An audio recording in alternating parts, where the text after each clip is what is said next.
Boa noite, meus irmãos.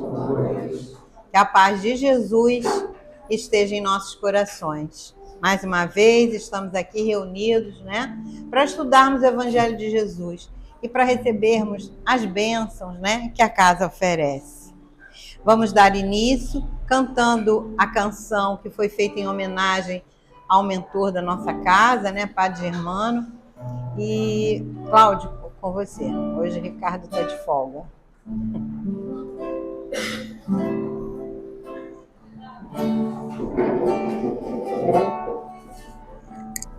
Padre Germano, olhai por nós, dai-nos a bênção do Senhor. Padre Germano,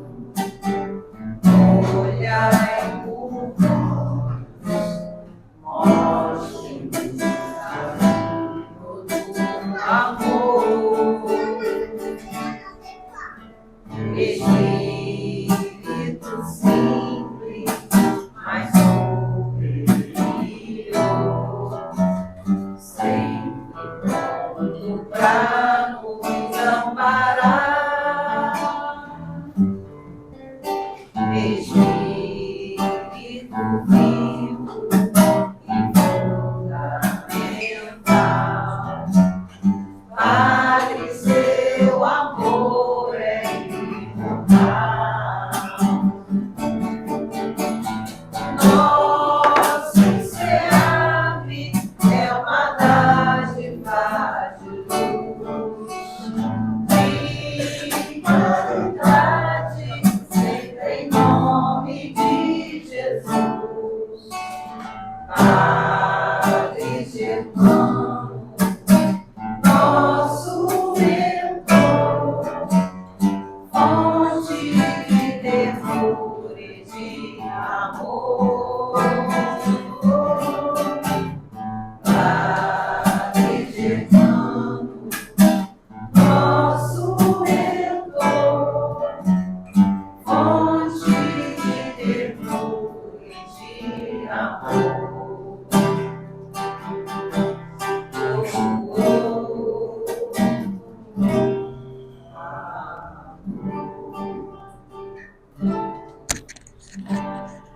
Obrigada, Cláudio.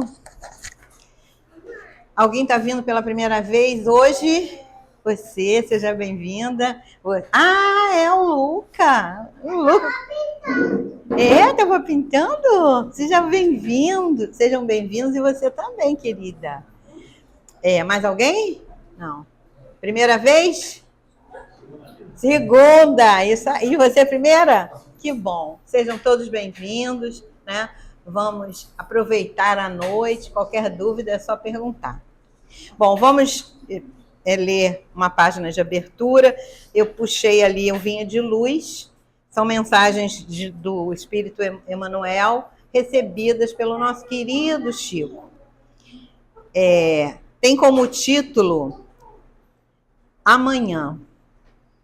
Digo-vos que não sabeis o que acontecerá amanhã. Quem disse isso foi Tiago, capítulo 4, versículo 14. Prestem atenção que a gente faz a leitura e depois não faz comentário no final, não. Então, prestem atenção. Diz o preguiçoso, amanhã farei. Exclama o fraco, amanhã terei forças. Assevera o delinquente, amanhã regenero-me. É imperioso reconhecer, porém, que a criatura, adiando o esforço pessoal, não alcançou ainda, em verdade, a noção real do tempo. Quem não aproveita a bênção do dia, vive distante da glória do século. Alma sem coragem de avançar 100 passos, não caminhará 20.000. O lavrador que perde a hora de semear, não consegue prever as consequências da procrastinação do serviço a que se devota. Porque entre uma hora e outra podem surgir impedimentos e lutas de indefinível duração. Muita gente aguarda a morte para entrar numa boa vida. Contudo, a lei é clara quanto à destinação de cada um de nós. Alcançaremos sempre os resultados a que nos propomos.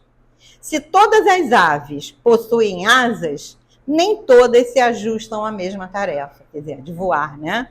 Nem planam no mesmo nível. A andorinha voa na direção do clima primaveril, mas o corvo, de modo geral, se consagra em qualquer tempo aos detritos no chão.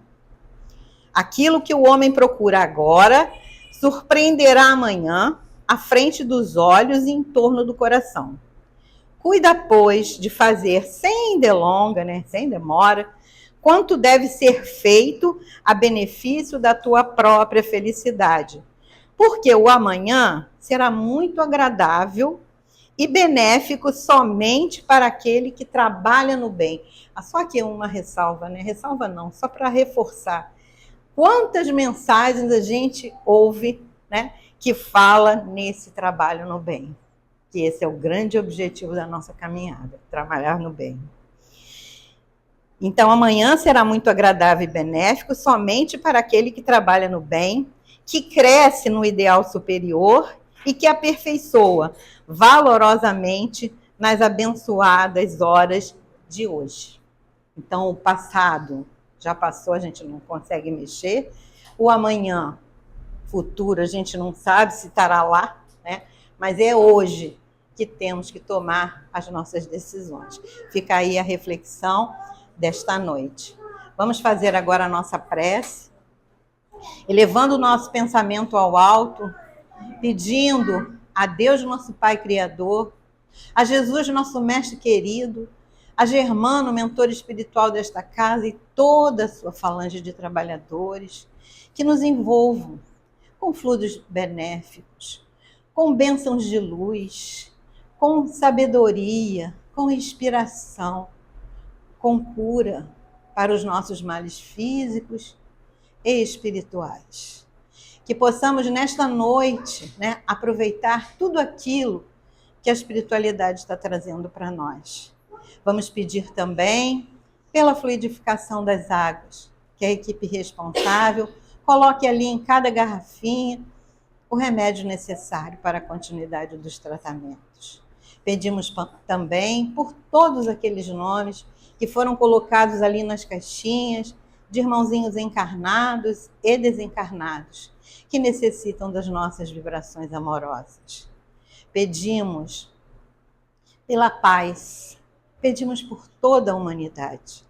E pedimos hoje, em especial, pelo nosso querido irmão Rodrigo, que fará uso da palavra, que nos traga aquilo que precisamos ouvir nesta noite.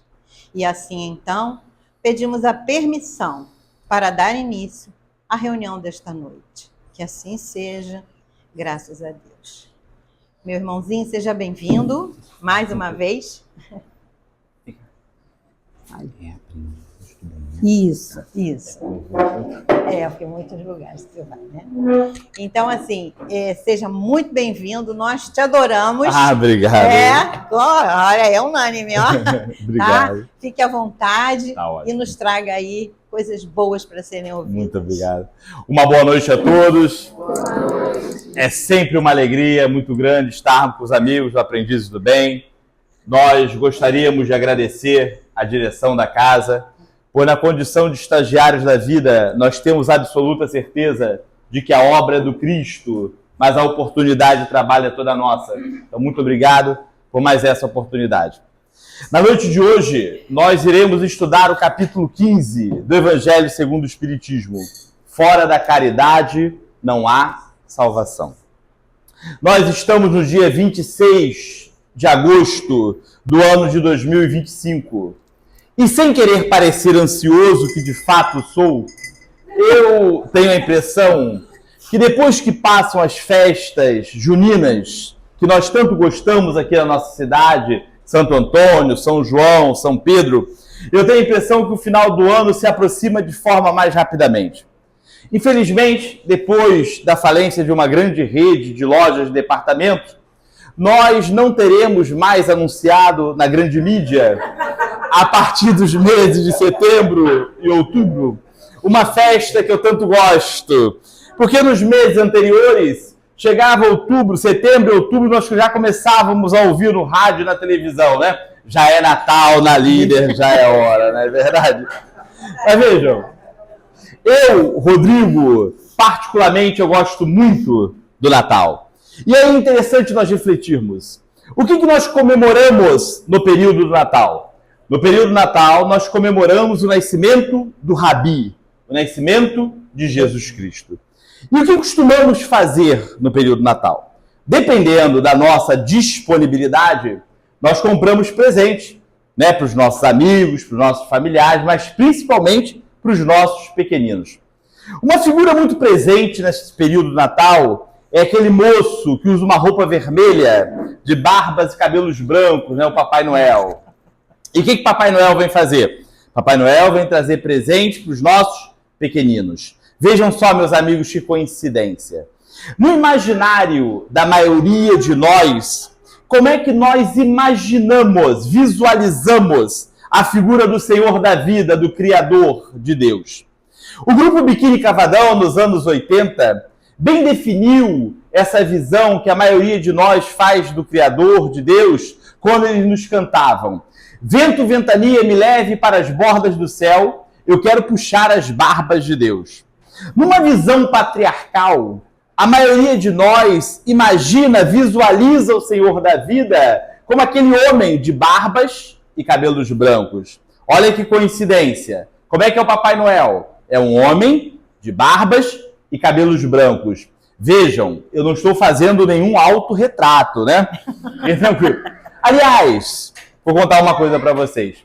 Há um tempo atrás, eu estava lá no cartório reclamando um pouquinho na vida, porque o ser humano gosta muito de reclamar, né? Me queixando que eu estava um pouco sem dinheiro, porque eu me mudei recentemente. E aí, uma das estagiárias lá do meu trabalho, e vocês bem sabem, né? Estagiário não é coisa de Deus. E eu já me explico. Calmem. Deus teve um único filho, e ele era mestre, não era estagiário, não é verdade? O estagiário não é coisa de Deus.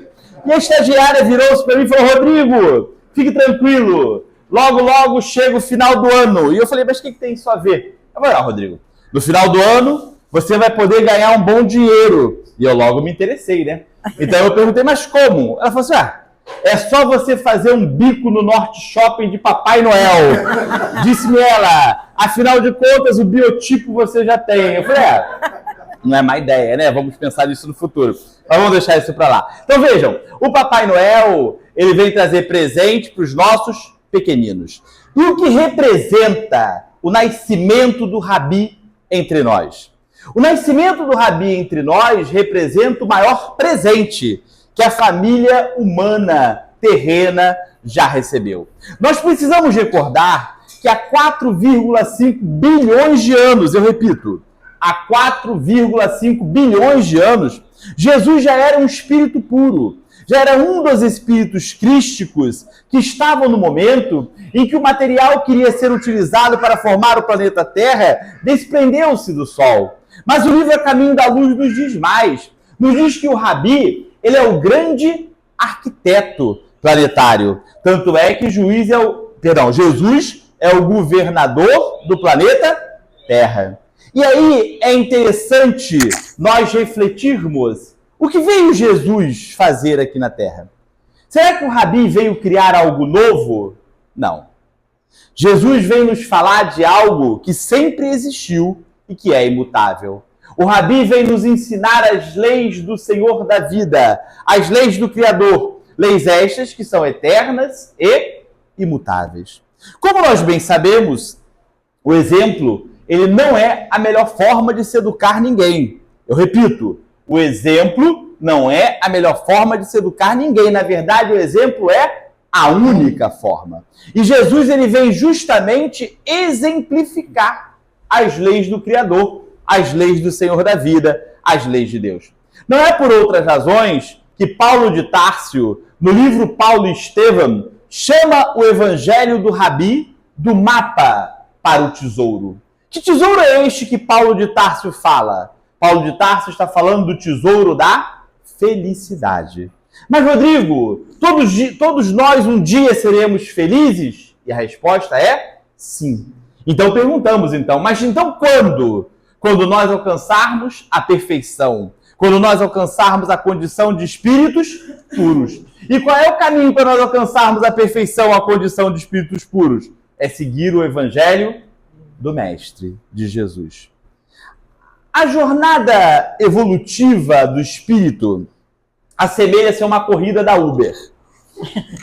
Vou explicar. Vejam, hoje a minha esposa Lívia não pôde me trazer aqui no Aprendizes do Bem. Então, quando eu encerrar a palestra, eu irei ligar meu celular novamente, abrirei o aplicativo da Uber e botarei destino, minha residência, ponto de partida, Aprendizes do Bem. Assim é a jornada evolutiva do espírito. Todos os espíritos, todos os filhos de Deus têm um ponto de partida e um destino, um ponto de chegada. Só que aqui na jornada evolutiva do espírito ocorre algo que a gente tem escutado muito falar ultimamente, mas de forma equivocada. Aqui na jornada evolutiva do espírito ocorre sim a verdadeira meritocracia. E por que ocorre a verdadeira meritocracia, Rodrigo? Porque todos os espíritos, todos os filhos de Deus, temos o mesmo ponto de partida, que é a criação simples e ignorante. E todos os espíritos, todos os filhos de Deus, temos o mesmo destino, o mesmo ponto de chegada, que é a perfeição, que é a condição de espíritos puros, que é a felicidade. A variável nessa jornada evolutiva de cada um de nós são o quê? São as estradas que nós iremos percorrer entre o ponto de partida, a criação simples e ignorante, e o destino, o ponto de chegada, que é a perfeição, que é a condição de espíritos puros. E essas estradas irão variar de acordo com o quê? Com as nossas escolhas, com o nosso livre arbítrio. Mas todos nós, querendo ou não querendo, todos nós chegaremos à perfeição, à condição de espíritos puros, à felicidade, porque a lei é do progresso. E aí nós espíritas temos uma frase que nós gostamos muito, não é verdade? Ou nós evoluímos pelo amor, ou evoluímos pela dor. Mas nós vamos evoluir, isso lá vamos. Por estas razões, muito acertadamente, Paulo de Társio chama o Evangelho do Rabi do mapa para o tesouro da felicidade. O Evangelho do Rabi é o Waze que nos conduzirá ao nosso destino, que é a perfeição, que é a condição de espíritos puros. Nós estamos estudando na noite de hoje o capítulo 15 do Evangelho segundo o Espiritismo, fora da caridade não há salvação. O capítulo 15 do Evangelho segundo o Espiritismo tem dois pontos bastante interessantes que merecem a nossa atenção. O primeiro é a cena do juízo final.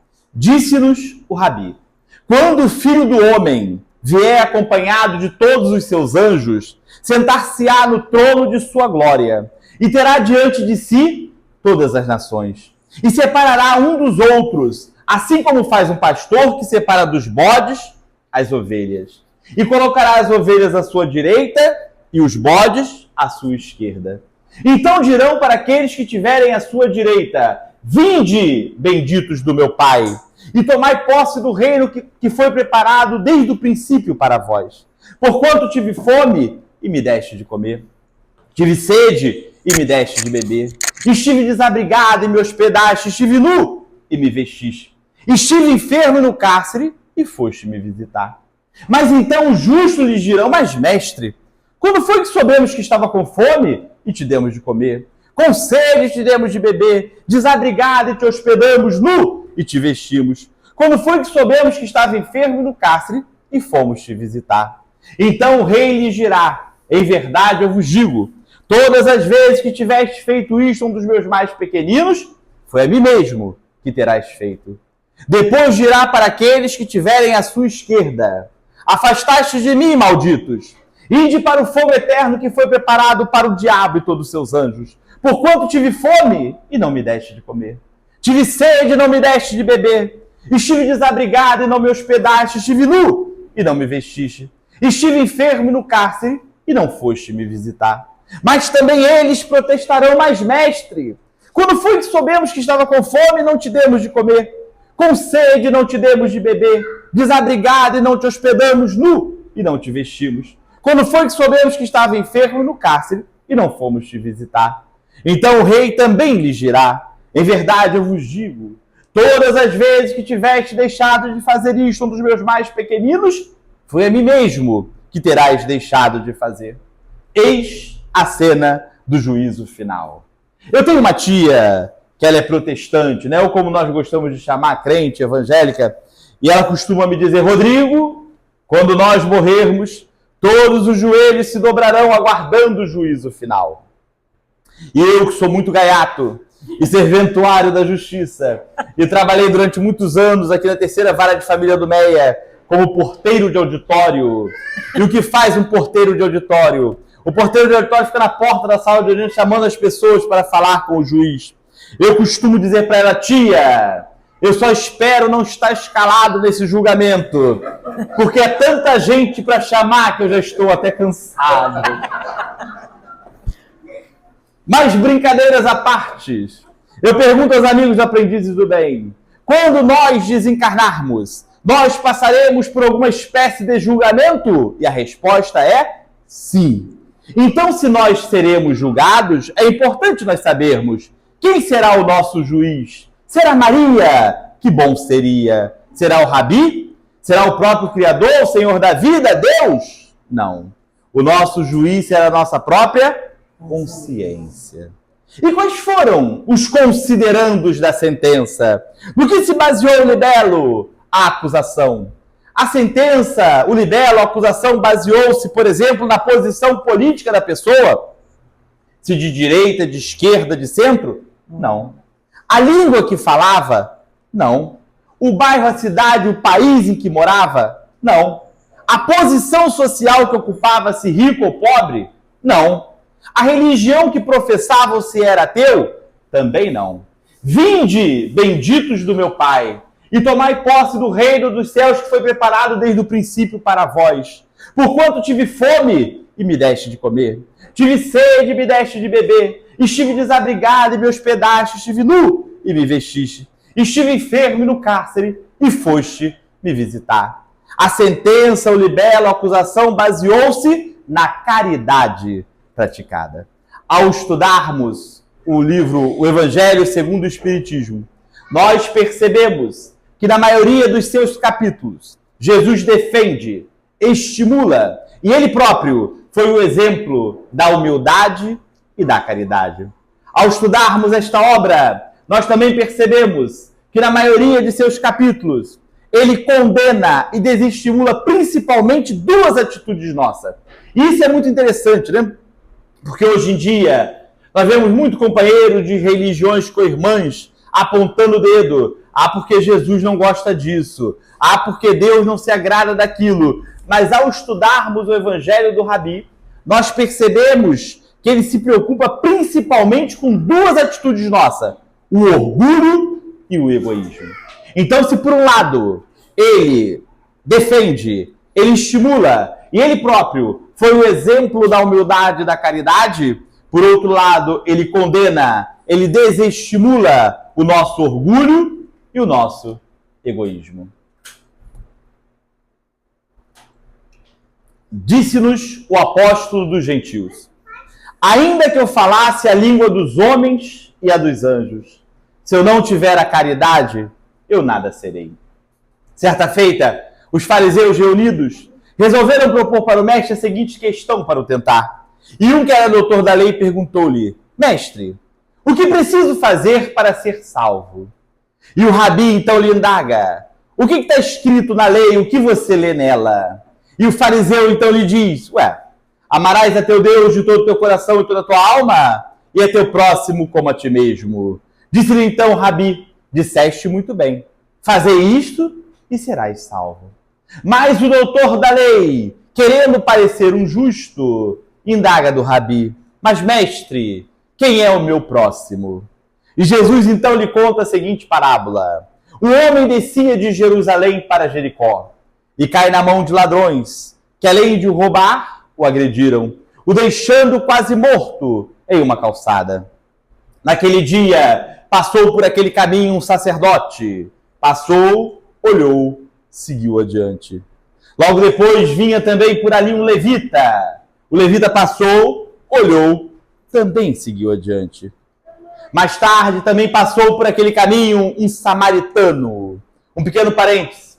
Os samaritanos, eles eram considerados pelos demais judeus como cidadãos de segunda ordem, de segunda categoria, eram os excluídos, rejeitados da época. Mas o samaritano, ao ver aquele homem caído no chão, teve compaixão dele, teve misericórdia. Desceu de seu cavalo e foi até ele. Deitou-lhe azeite e vinho nas feridas. Colocou em seu cavalo e o levou para uma hospedaria. E cuidou dele a noite toda.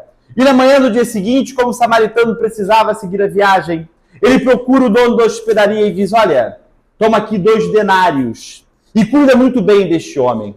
Se você gastar alguma coisa além desses 2 denários, quando eu voltar, eu te pago. E aí então perguntou o rabi ao fariseu: quem foi o próximo daquele homem que caiu nas mãos dos ladrões que o agrediram e o roubaram? E o doutor da lei lhe disse: aquele que teve compaixão, aquele que teve misericórdia daquele que estava precisando. Eu, Rodrigo, particularmente, eu gosto muito dessa passagem, porque vejam, o próximo não foram os religiosos, né? O sacerdote, o levita passaram, olharam, seguiram adiante. O próximo foi justamente aquele que era excluído, rejeitado, né, da época, o samaritano. Com essa passagem, nós conseguimos perceber que o nosso próximo é toda a família humana universal. É meu próximo aquele que mora comigo na mesma casa, a minha esposa, as minhas filhas, sim. Mas é meu próximo também meus pais, meu irmão, meus cunhados, minhas sobrinhas, meus companheiros de trabalho, meus companheiros de casa espírita, meus vizinhos, aqueles que habitam comigo o mesmo bairro, a mesma cidade, o mesmo país, o mesmo planeta. Meu próximo é toda a família humana universal. Inclusive é meu próximo aquela pessoa que eu não tenho muita afeição, um desafeto. Eu, Rodrigo, particularmente, eu não gosto muito da expressão que eu vou utilizar agora, e eu já me explico. Como nós bem sabemos, esta é a nossa melhor encarnação, é a nossa melhor versão, é o nosso melhor modelo. É como se fosse o iPhone 16 Pro Max, né, da nossa existência. Aí vejam, inclusive é meu próximo os meus inimigos. No livro Entre a Terra e o Céu, nós temos o caso de Odília. Odília, depois de muito obsediar Zumira, a segunda esposa de seu marido Amaro, até porque Zumira abriu um canal direto de comunicação com Odília. O que aconteceu? Eu conto para vocês. Odília e Amaro foram casados, tiveram 2 filhos, uma jovem chamada Evelina e um menino chamado Júlio. Com o desencarne de Odília, Amaro resolve se casar novamente, agora com Zumira. Mas Zumira sentia muito ciúme da relação de Amaro com o filho Júlio. E Zumira queria livrar-se de Júlio. Um dia, então, Zumira convida os meninos para ir à praia. E Evelina afasta-se da madrasta e do irmão. E Zumira deixa que Júlio entre sozinho na praia. E Júlio vem a desencarnar no mar do Rio de Janeiro. Com a morte de Júlio, Zumira passou a corroer-se de culpa. E como nós bem sabemos, a culpa gera obsessão. E Zumira então abre um canal direto de comunicação com Odília. E Odília passou a obsediá-la, ao ponto de Zumira adoecer não só espiritualmente, mas também fisicamente. Um dia, Evelina faz uma prece direcionada para a mãe, pedindo que a mãe auxilie na harmonia de sua casa, de seu lar. Obviamente que Odília não pôde ouvir a prece, pois ela era obsessora. Mas a prece chega até o ministro Clarencio em nosso lar. E Clarencio então organiza uma equipe espiritual, dentre os quais estava André Luiz. E ao chegar na casa de Amaro, para começar a resolver aquela situação, Clarencio começa cuidando justamente de quem? Da obsessora. E Clarencio consegue levar Odília para um tratamento em uma colônia espiritual. Após alguns dias de tratamento, supervisionado pela irmã Clara, Odília recupera-se espiritualmente. E ao recuperar-se espiritualmente, Odília sente-se no dever de auxiliar a recuperação física e espiritual de Zumira. Uma noite, quando desdobrado do corpo físico em razão do sono, Amaro encontra-se na pátria espiritual com Odília. E Odília diz a ele da necessidade dele se reconciliar com Zumira, pois a felicidade dele Amaro, mas também de Evelina e do próprio Júlio, que precisava retornar à terra, dependiam desta reconciliação.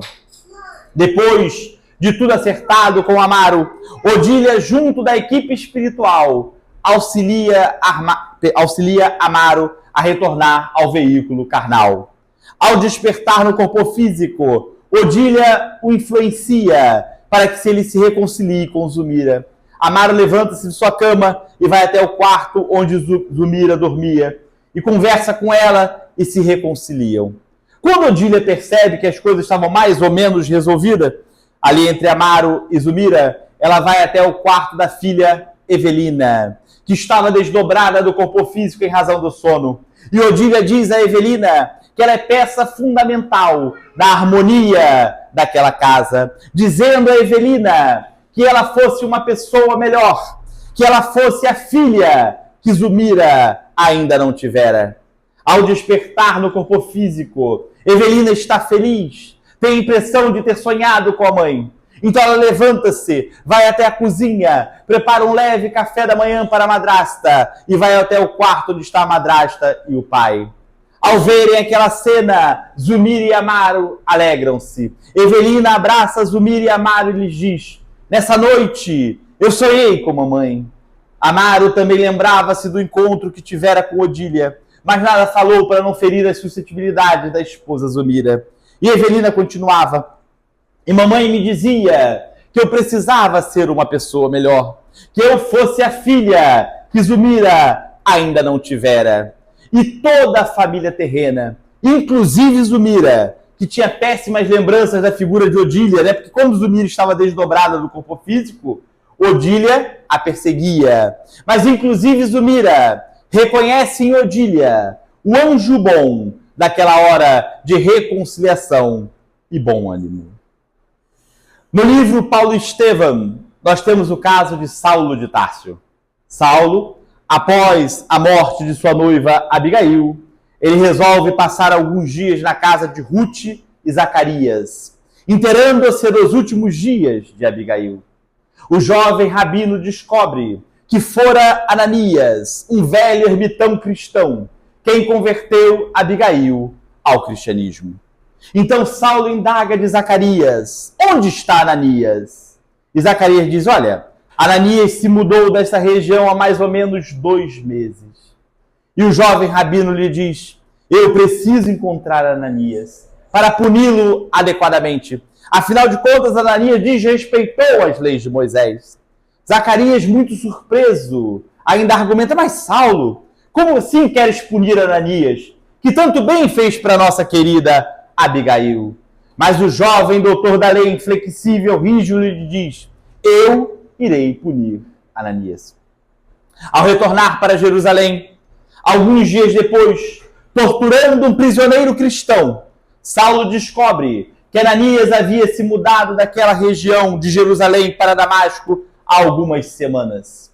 2 dias depois, Saulo organiza uma reunião no Sinédrio e obtém dos demais sacerdotes os documentos que lhe autorizavam tudo fazer para punir Ananias, inclusive a pena de morte.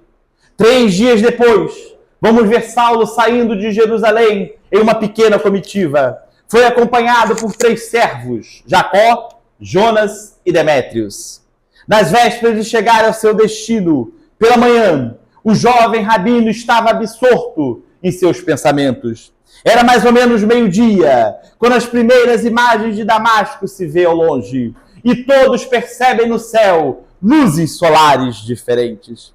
Saulo, que vinha à frente da pequena comitiva, cai do animal que estava montado e vê o céu se abrir e contempla a figura majestática de Jesus.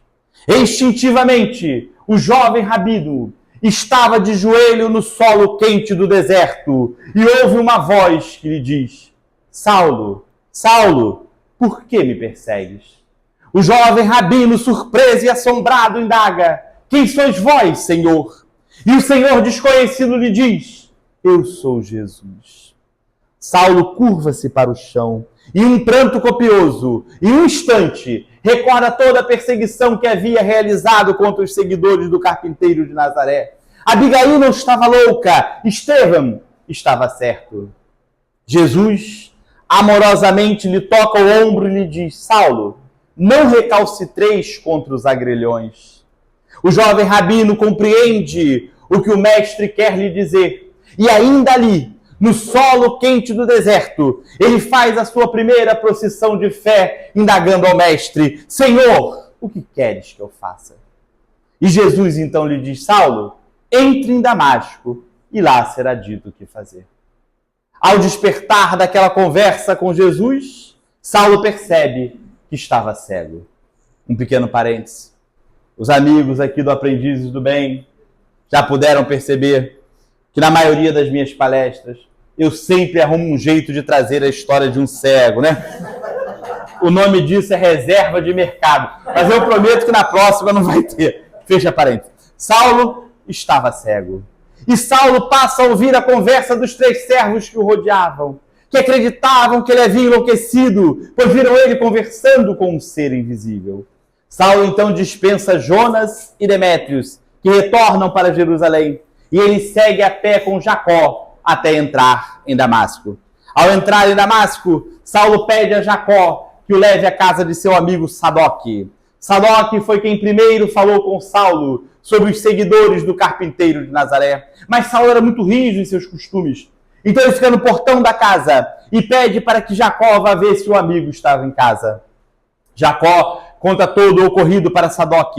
E Sadoc também acreditou que Saulo havia se perturbado. E como estava com visitas em casa, mandou dizer que não estava, mas indicando para Jacó uma hospedaria, onde eles pudessem passar a noite, dizendo que no dia seguinte ia ter com seu amigo.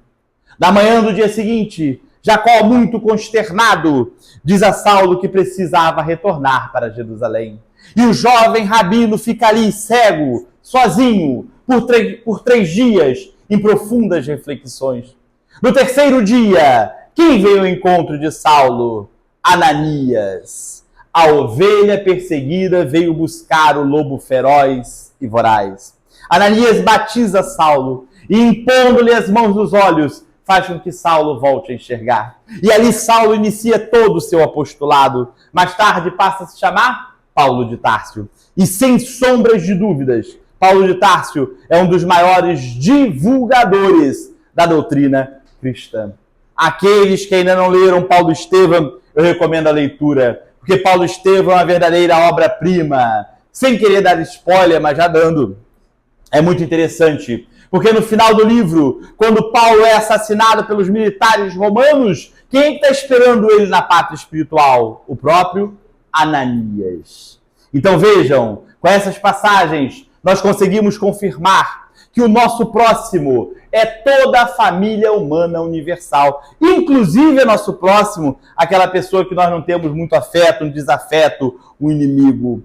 Odília, de obsessora, passou a ser o anjo guardião de Zumira. Ananias, a ovelha perseguida, vem buscar por 2 vezes o lobo feroz e voraz, Paulo de Társio. Vocês que já me conhecem há um certo tempo, já puderam perceber que eu não gasto muito dinheiro comprando tênis, roupas caras. Tampouco meu carro é do ano, até porque eu não tenho dinheiro para isso. Mas tem 2 coisas que atrapalham a minha saúde financeira e econômica. A primeira é que eu gosto muito de restaurante, né? E pelo meu tamanho, dá para se perceber. E a segunda é que sempre que posso, eu gosto muito de viajar com a família. E há 2 anos atrás, no ano de 2023, eu tive a oportunidade de ir com a família para nossa vizinha, para a Colômbia. E essa viagem foi muito bacana, porque eu mudei até o modo que eu passei a me enxergar. Na Colômbia, a minha esposa, Nívia, me apresentou um artista muito popular naquele país chamado Fernando Botero. Botero, ele fazia esculturas e metais, obras-primas estas, que ficam espalhadas nas praças das cidades da Colômbia. E eu tive a oportunidade de tatear algumas dessas obras-primas e pude perceber que Botero, ele utilizava como personagens figuras assim como eu, rechonchudas, né, gordinhas. Então, desde que fui à Colômbia, Eu nunca mais me considerei uma pessoa rechonchuda, gordinha, né? E sim um modelo de Botero, né? É muito mais elegante, vocês não acham? E vejam, e como um original modelo de Botero que sou, eu gosto muito de pizza. Conheço poucas pessoas que não gostam de pizza, né? Mas vejam, melhor do que comer uma pizza é o quê? É ir a um rodízio de pizza. Nós estamos estudando na noite de hoje, capítulo 15 do Evangelho segundo o Espiritismo. Fora da caridade, não há salvação.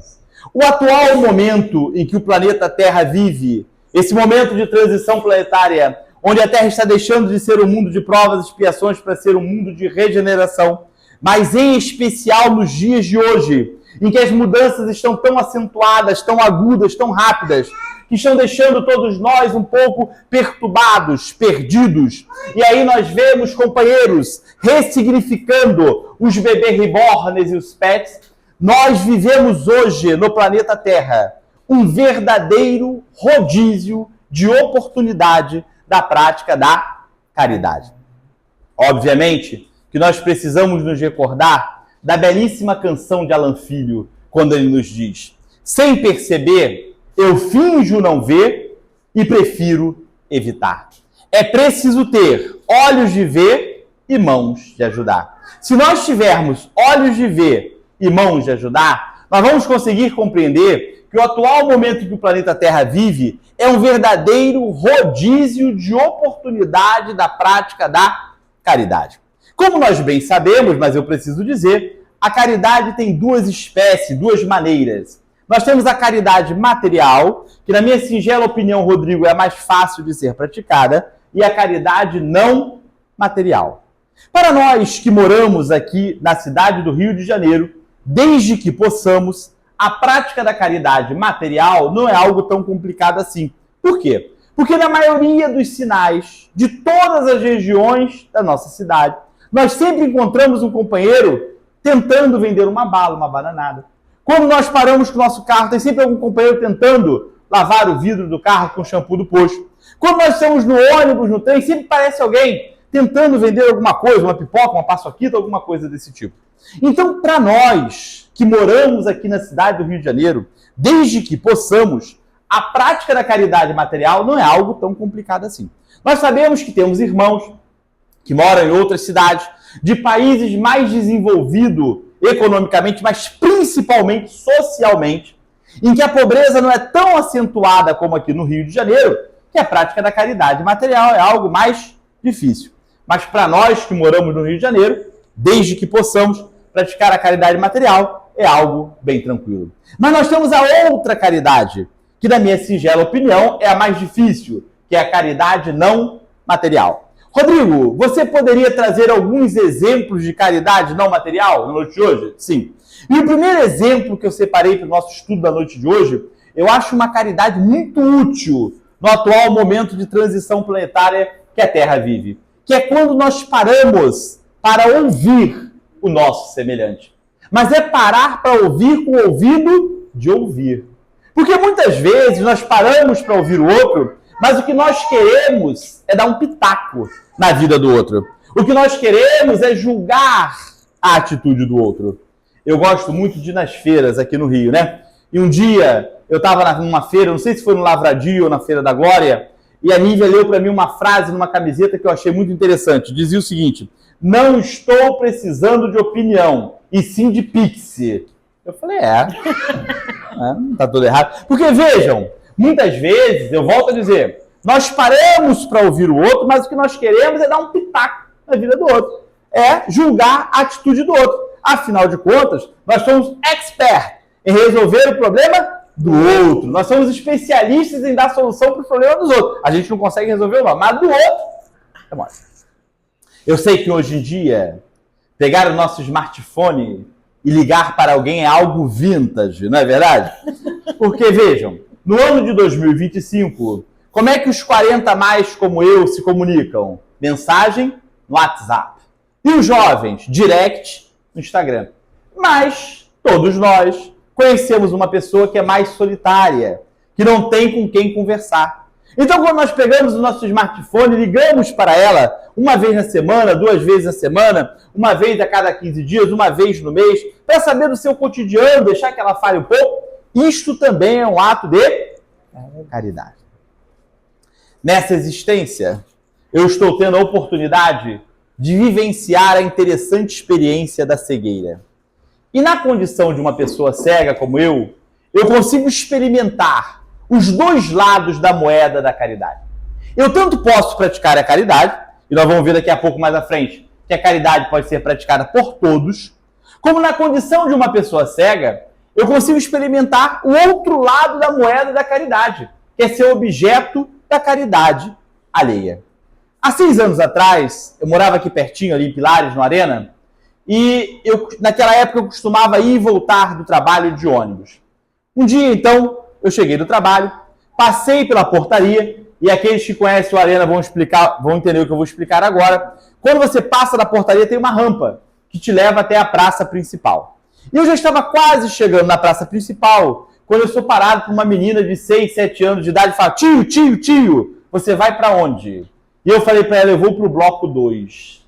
E ela falou: tio, eu não moro aqui não. Eu estou na festa da minha amiga. Eu estou brincando na praça, mas eu te levo até lá.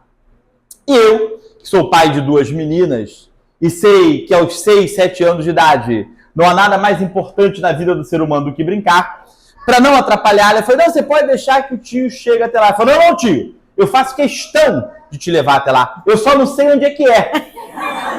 E eu apontei para a esquerda. E ela foi toda feliz conversando comigo até a entrada do bloco 2. Naquela mesma época, eu costumava descer sozinho para o ponto de ônibus. Por quê? Porque o ponto de ônibus era muito cheio. E como eu tinha o privilégio de morar muito perto do trabalho, várias linhas de ônibus me levavam até o Fórum Regional do Meia. Naquele dia, eu desci, e quando eu chego no ponto de ônibus, um rapaz de 12, 13 anos de idade virou-se para mim e falou: tio, você vai pegar qual ônibus? E eu falei: posso pegar o 688, 680, 650, 627. Ele falou: tio, eu te ajudo. Mas eu balancei o braço e ouvi que eram mais ou menos 11h30 da manhã. E na minha condição de pai, logo fiquei preocupado, pensando: mas será que esse rapaz está voltando da escola ou está indo? Porque se ele estiver voltando, tudo bem, mas se ele estiver indo, ele pode se atrasar. Então eu fiz a ele algumas perguntas. A primeira: mas meu filho, você está indo ou está voltando da escola? Ele falou: tio, eu estou indo. E aí eu fiz a segunda pergunta: e você estuda onde? Ele falou: em Botafogo. E eu fiquei pensando: Pilares a Botafogo é um chão, não é verdade? E eu faço a terceira pergunta: e você pega qual ônibus? Ele falou: 457. Naquela época eu não sabia as emoções que era andar no 457, hoje eu sei.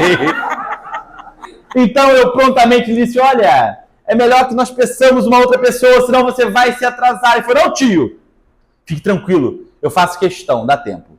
Para minha sorte, naquele dia meu ônibus não tardou a chegar, e eu sinceramente acredito que ele não tenha se atrasado por minha culpa. Eu recentemente me mudei para Copacabana, e agora, como estou fazendo, né? Quando eu saio do Fórum do Meia, eu ativo a minha localização ou no WhatsApp da minha esposa, da Nívia, ou da minha filha mais nova, da Letícia. E elas vão acompanhando o meu deslocamento através do GPS. Mas um dia eu havia ativado a localização no WhatsApp da Nívia, e por algum motivo de internet, eu cheguei na Barata Ribeiro antes dela estar. Mas quando eu desci e percebi que a Nívia não estava, eu fiquei tranquilo, eu fiquei paradinho, porque eu pensei: a Nívia não vai tardar a chegar. Até que se aproxima de mim um companheiro em situação de rua, que estava ali tentando garantir o seu sustento, pois eu pude ouvir os barulhos das latas que ele trazia em uma sacola. E ele virou-se para mim então disse: olha, não atravessa não, porque o sinal está aberto, os carros estão passando. E eu falei: muito obrigado, meu irmão. E ele falou: olha, eu vou te ajudar. Então eu disse para ele: então faz o seguinte, quando o sinal fechar, você me avisa. E ele falou: tudo bem, eu vou ficar aqui. Alguns instantes depois ele virou-se para mim e falou: olha, o sinal fechou, pode ir porque os carros pararam. Eu agradeci a ele. E quando eu coloco meu primeiro pé na rua, eu escuto a voz da Nívia do outro lado da calçada me dizendo: Rodrigo, pode vir que eu já estou aqui. Um pequeno parêntese. Vejam só, meus amigos do Aprendizes do Bem, como é difícil a vida de uma pessoa cega. a gente não pode nem fazer nada de errado, porque você nunca sabe quem estará te observando do outro lado da calçada. Mas vamos deixar isso para lá, fecha parênteses. E aí, então, quando eu cheguei do outro lado da calçada, eu dei o braço para a Lívia me disse: Rodrigo, você não tem a noção da felicidade desse companheiro poder estar te ajudando. Ele estava sorrindo. Eu sou uma pessoa muito vaidosa. E olha que coincidência, vaidoso e cego, né? E para uma pessoa cega e vaidosa como eu, é um grande sacrifício sair de casa para trabalhar ou para algum evento sem poder se olhar no espelho. Mas eu, como sou muito malandro, desenvolvi uma técnica.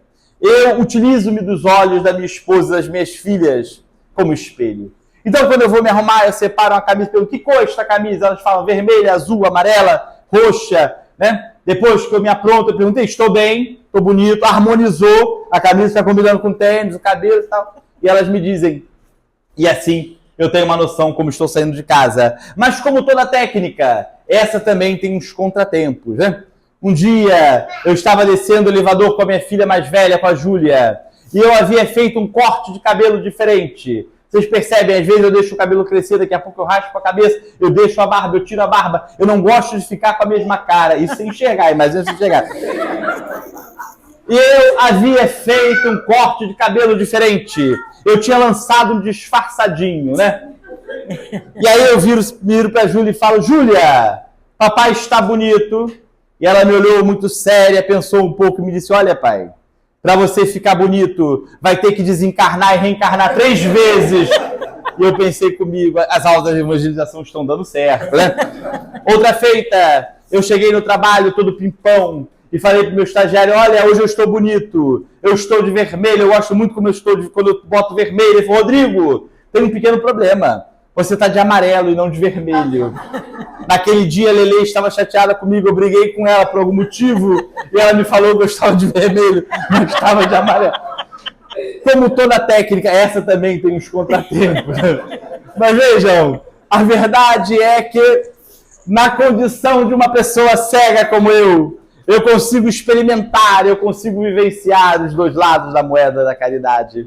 Eu tanto posso praticar a caridade, como na maioria das vezes eu sou objeto da caridade alheia.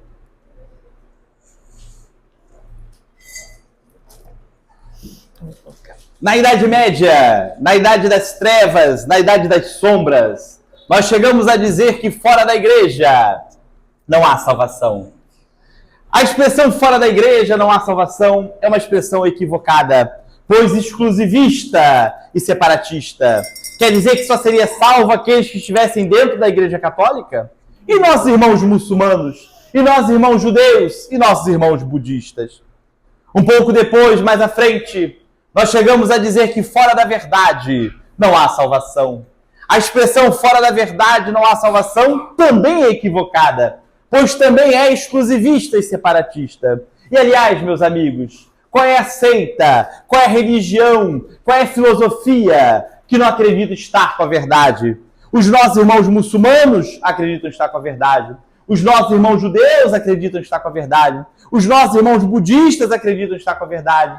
Nós, cristãos das mais diferentes denominações, católicos, protestantes, umbandistas, espíritas, acreditamos estar com a verdade. Por essas razões, o nosso codificador, muito acertadamente, não disse nem que fora do espiritismo não há salvação, tampouco fora da verdade não há salvação. Até porque nós espíritas bem sabemos, porque está expressamente dito no capítulo 15 do Evangelho segundo o Espiritismo, que a verdade absoluta, ela é patrimônio de espíritos mais elevados, de espíritos superiores. A verdade que nós temos acesso hoje é uma verdade relativa, proporcional ao nosso atual estado de evolução moral, intelectual e espiritual. Não se ensina ao menino do ensino fundamental a mesma matemática que se ensina ao homem numa universidade, em um mestrado. Eu volto a dizer, a verdade absoluta é patrimônio de espíritos mais elevados, de espíritos superiores.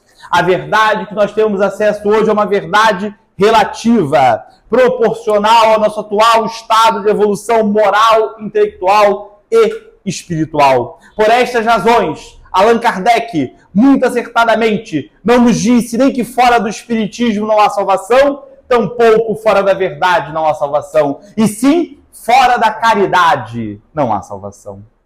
Porque a expressão fora da caridade não há salvação, ela une a todos nós, ela iguala todos os filhos de Deus, porque a caridade pode ser praticada por todos. A caridade pode ser praticada por uma pessoa cega como eu. A caridade pode ser praticada por uma menina de 6, 7 anos de idade. A caridade pode ser praticada por um menino de 12, 13 anos de idade. A caridade pode ser praticada por um irmão em situação de rua, em vulnerabilidade social e econômica, que nada de material tem para nos oferecer, mas tem seus olhos e pode me dizer, não atravesse agora que o sinal está aberto e os carros estão passando. Pode ir porque o sinal fechou e os carros pararam. Fora da caridade não há salvação. O carnaval de 2009, eu passei na casa dos meus sogros e Miguel Pereira. E no domingo à noite, Dona Lígia, minha sogra, uma das pessoas responsáveis por estar aqui hoje na doutrina espírita, ela me disse, Rodrigo, toda segunda-feira, às 9 horas da manhã em Cascadura, eu faço o culto do Evangelho no Lar. E como estamos aqui, Miguel Pereira, eu irei fazer amanhã. Você não gostaria de participar? E eu era espírita há um ano, muito empolgado. Eu falei, Dona Lígia, eu até acordo mais cedo para isso. Na segunda-feira, às 9 horas da manhã, estávamos nós lá sentados na mesa. E ela, então, fez a leitura. Dona Lígia leu uma página do Fonte Viva, depois leu uma página do Evangelho segundo o Espiritismo, e para estimular os meus estudos, ela pediu que eu comentasse. E no final, não me recordo se a Lívia ou meu sogro fizeram a prece final. E depois de terminado o culto no lar, nós ficamos ali conversando. E aí a Dona Lígia me faz a seguinte pergunta. Rodrigo, você faz o mal? E eu fiquei pensando, o que Dona Lígia me viu fazendo de errado desta vez? E não pude deixar de recordar do poeta popular de Cro. Mas logo lhe respondi, como assim, Dona Lígia, fazer o mal? Eu sou espírita, um ano, é claro que eu não faço mal. E aí ela me faz a segunda pergunta, que foi muito pior do que a primeira. Rodrigo, você faz o bem? E eu pensei, de Cro, tem razão, sogra não é fácil. Mas eu penso rápido e logo lhe respondi, Dona Lígia, eu sou um espírito classe média. Eu já nem faço mal, mas também não faço bem gratuitamente. E ela então me disse, então, Rodrigo, você faz o mal. Disse-me ela, porque todo bem que nós deixamos de fazer, quando poderíamos ter feito, é um mal praticado. Alguns anos depois, ao estudar o livro Céu e Inferno, eu pude perceber que Dona Lígia estava correta. Capítulo 7 do livro Céu e Inferno, Código Penal da Vida Futura. Item 6. Todo bem que deixamos de fazer quando poderíamos ter feito é um mal praticado. Para corroborar tal informação, também no livro Céu e Inferno, nós temos o caso de Joseph Bré. Joseph Bré, espírito em condição mediana, que desencarnou no ano de 1840 e foi evocado em França por sua neta no ano de 1862. A neta então indaga, vovô, gostaria de saber como o senhor se encontra no mundo dos espíritos. E Joseph Bré manifesta toda a sua alegria por ter sido lembrado pela neta. E diz, minha querida neta, eu espio toda a minha descrença. Eu sofro, porém não como imaginava sofrer. Eu sofro o desgosto de não ter melhor aproveitado o tempo enquanto estive encarnado na terra. E a neta surpreende-se ao ouvir o avô falar que sofria. Vovô, como assim sofres? O senhor sempre foi um homem tão honesto. E Joseph Bré esclarece, minha querida neta, há uma grande diferença em ser honesto aos olhos dos homens e ser honesto aos olhos de Deus. Para ser honesto aos olhos dos homens, basta não fazer o mal e cumprir as leis.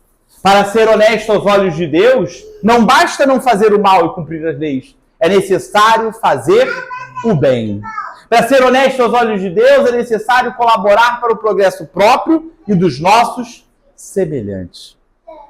E que a partir da noite de hoje, nós nunca mais percamos qualquer oportunidade de fazermos o bem quando pudermos. Recordando que todo o bem que nós deixamos de fazer quando poderíamos ter feito é um mal praticado. Capítulo 7, item 6 do livro O Céu e o Inferno. E que os nossos companheiros, ao nos observarem no nosso cotidiano, possam perceber que o verdadeiro espírita e o verdadeiro cristão são a mesma coisa. Aliás, como nos diz a parte final do capítulo 15 do Evangelho segundo o Espiritismo, todo aquele que pratica caridade, independentemente da religião, até mesmo ser ateu, praticou a caridade, é cristão. Porque ser cristão é praticar a caridade. Que nós possamos erguer bem alto a bandeira de Ismael, Deus, Cristo e caridade. E que nós possamos nos inspirar nos nossos irmãos mais velhos que vieram à Terra para dar o exemplo de caridade, como Irmã Dulce, Madre Teresa de Calcutá, Mahatma Gandhi, Chico Xavier, o Papa Francisco. Que nós possamos pegar os nossos arados e seguirmos felizes a nossa tarefa, amando, trabalhando, semeando e esperando que dias melhores só dependem de cada um de nós. Muito obrigado pela caridade de vocês terem me ouvido na noite de hoje. Muita luz, muita paz. Eu mais uma vez agradeço sinceramente a direção do Aprendizes do Bem por mais esta oportunidade. Uma boa noite, meu muito obrigado e até breve. Até breve.